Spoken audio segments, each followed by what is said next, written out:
Bismillahirrahmanirrahim. Assalamualaikum warahmatullahi wabarakatuh. Pada yang terhormat dosen pengampu mata kuliah pengembangan kurikulum PAI berbasis literasi Ibu Helna Nalis MPD. Perkenalkan, nama saya Ahmad Farhan Maulana dari kelompok 10 kelas PAI 5D. Akan menerangkan materi yang berjudul pengembangan komponen strategi dalam kurikulum. Yang pertama, pengertian strategi pembelajaran. Strategi pembelajaran adalah keseluruhan pola umum kegiatan pendidik dan peserta didik dalam mewujudkan peristiwa pembelajaran yang efektif untuk mencapai suatu tujuan. Secara efektif dan efisien terbentuk oleh paduan antara urutan kegiatan, metode, dan media pembelajaran yang digunakan, serta waktu yang digunakan pendidik dan peserta didik dalam kegiatan pembelajaran. Yang kedua, jenis-jenis, model, strategi, pendekatan, metode, dan media pembelajaran. Jenis-jenis model pembelajaran. Terdapat 4 jenis. Yang pertama, information processing model atau model pemrosesan informasi. Model ini menekankan pada pengolahan informasi dalam otak sebagai aktivitas mental siswa. Model ini akan mengoptimalkan daya nalar dan daya pikir siswa melalui pemberian masalah yang disajikan oleh guru. Yang kedua, personal model atau model pribadi. Model ini berorientasi kepada perkembangan diri individu. Implikasi model ini dalam pembelajaran yaitu guru harus menyediakan pembelajaran sesuai dengan minat, pengalaman, dan perkembangan mental siswa.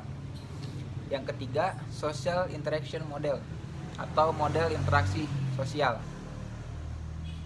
Pada model ini menitik beratkan pada proses interaksi antar individu yang terjadi dalam kelompok. Yang keempat, behavioral model atau model perilaku. Model ini sesuai dengan teori belajar behavioristik, yang mana pembelajaran harus memberikan perubahan pada perilaku si pembelajar ke arah yang sejalan dengan tujuan pembelajaran. Yang kedua, jenis-jenis strategi pembelajaran.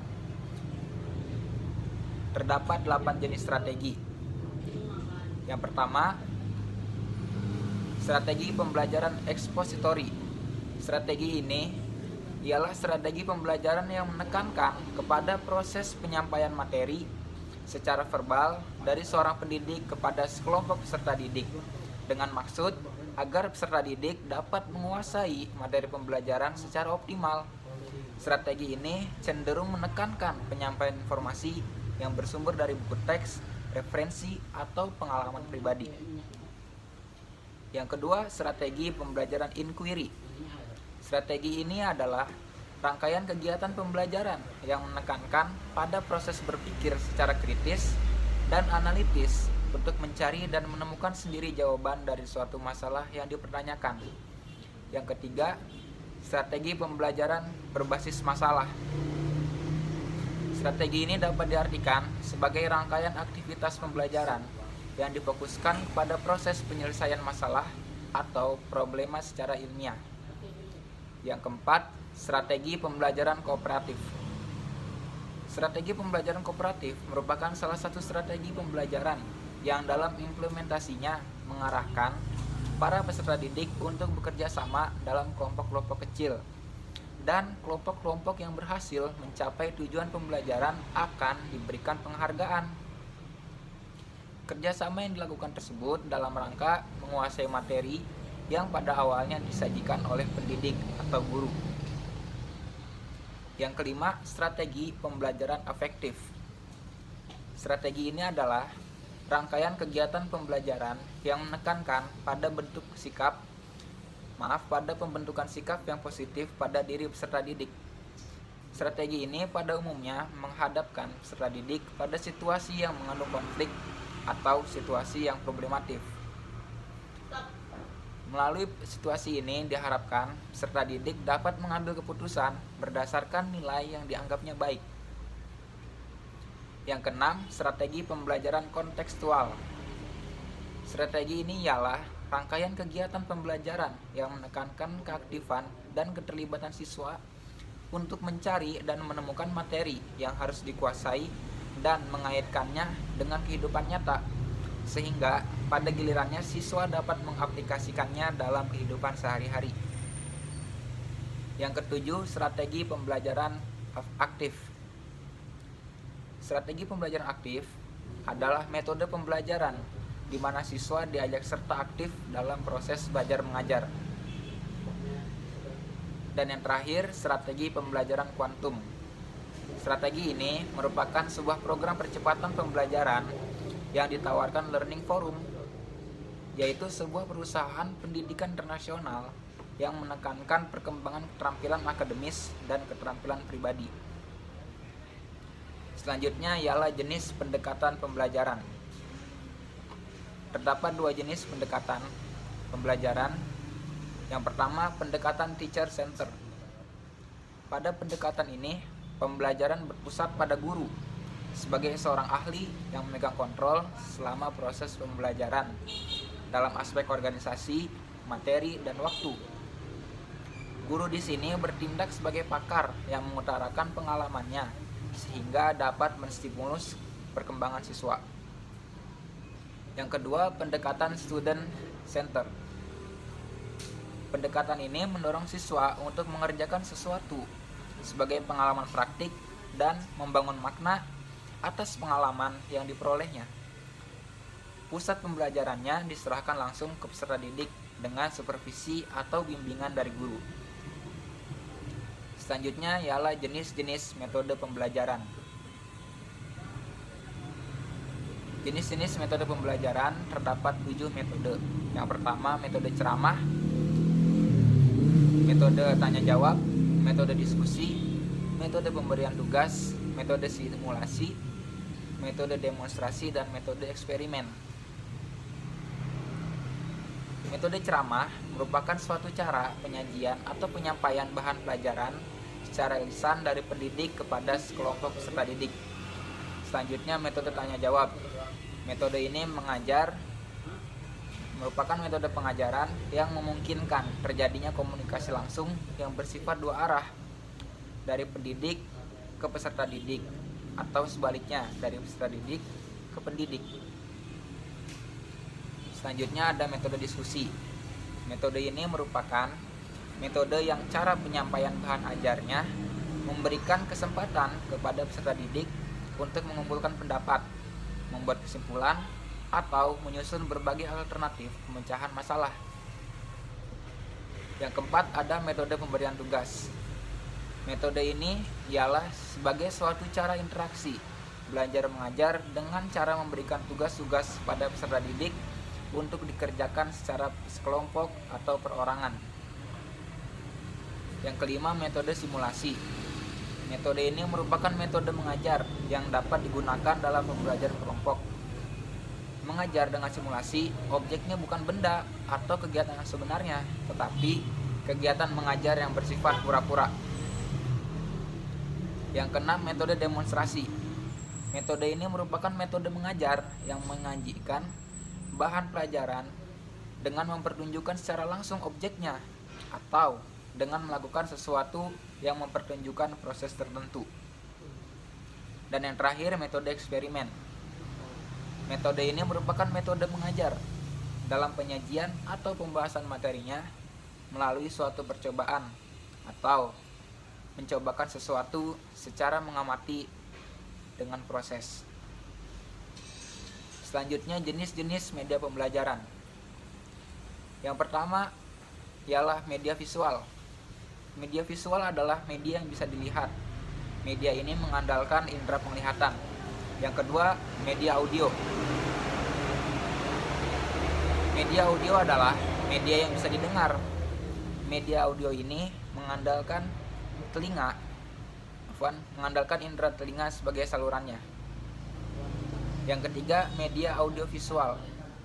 Media audiovisual adalah media yang bisa didengar dan dilihat secara bersamaan, yang mana media ini menggerakkan indera pendengaran dan penglihatan secara bersamaan. Dan yang terakhir adalah multimedia. Media ini ialah semua jenis media yang terangkum menjadi satu. Selanjutnya ialah langkah-langkah memilih strategi, model, metode, dan media pembelajaran. Yang pertama, langkah-langkah memilih strategi pembelajaran. Terdapat 6 langkah, yaitu tentukan tujuan, menetapkan ukuran, hilangkan perbedaan yang terjadi, memilih alternatif, penerapan perencanaan strategis, dan mengukur serta mengawasi kemajuan. Yang kedua, langkah-langkah memilih model pembelajaran. Terdapat 9 langkah. Yang pertama, karakteristik tujuan atau kompetensi yang ditetapkan, indikator pencapaian kompetensi atau IPK yang dikembangkan, tujuan pembelajaran yang spesifik dalam mengembangkan potensi dan kompetensi, kemampuan dosen atau guru dalam menggunakan model pembelajaran yang dipilih, karakteristik dan modalitas peserta didik, lingkungan belajar dan sarana pendukung belajar lainnya, kesesuaian dengan pendekatan, metode, strategi, dan teknik yang digunakan, tuntutan dimensi tertentu, misalnya untuk menyingkap suatu konsep, dan jenis penilaian hasil belajar yang akan digunakan. Selanjutnya, langkah-langkah memilih metode pembelajaran. Ada beberapa faktor yang harus diperhatikan dalam pemilihan metode pembelajaran, yaitu siswa atau murid, tujuan pembelajaran yang akan dicapai, faktor materi pembelajaran, situasi belajar mengajar, fasilitas belajar mengajar, faktor alokasi waktu pembelajaran, kelebihan dan kelemahan metode, dan guru. Guru di sini ialah latar pendidikan guru harus diakui mempengaruhi kompetensi. Dan yang keempat ialah langkah-langkah memilih media pembelajaran. Ada beberapa pertimbangan yang perlu dilakukan oleh guru untuk memilih media pembelajaran, yaitu pertimbangan siswa, pertimbangan tujuan pembelajaran, pertimbangan strategi pembelajaran, pertimbangan kemampuan dalam merancang dan menggunakan media, pertimbangan media, pertimbangan sarana prasarana, dan pertimbangan efisiensi dan efektivitas. Dan yang terakhir ialah macam-macam metode pembelajaran aktif dalam pembelajaran PAI. Dalam metode ini ialah terdapat 3 metode. Yang pertama metode jigsaw, yang kedua metode think, fair, share, yang ketiga metode number hit together. Metode jigsaw. Metode ini diawali dengan diskusi oleh kelompok ahli, yang masing-masing kelompok ahli ini membicarakan KD atau sub-KD yang berbeda-beda.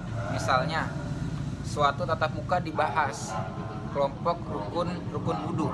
Maka ada kelompok yang khusus membahas niat dan membasuh wadah, ada yang membahas membasuh kedua tangan, ada yang membahas membasuh kaki dan tertib, dan ada yang membahas mengusap sebagian kepala. Selanjutnya, masing-masing anggota kelompok tersebut kembali ke kelompok asalnya yang telah dibentuk sebelumnya untuk berbagi pengetahuan dengan para anggota kelompok asal tersebut secara bergantian. Yang kedua, metode think, pair, share. Metode ini diawali dengan belajar individu.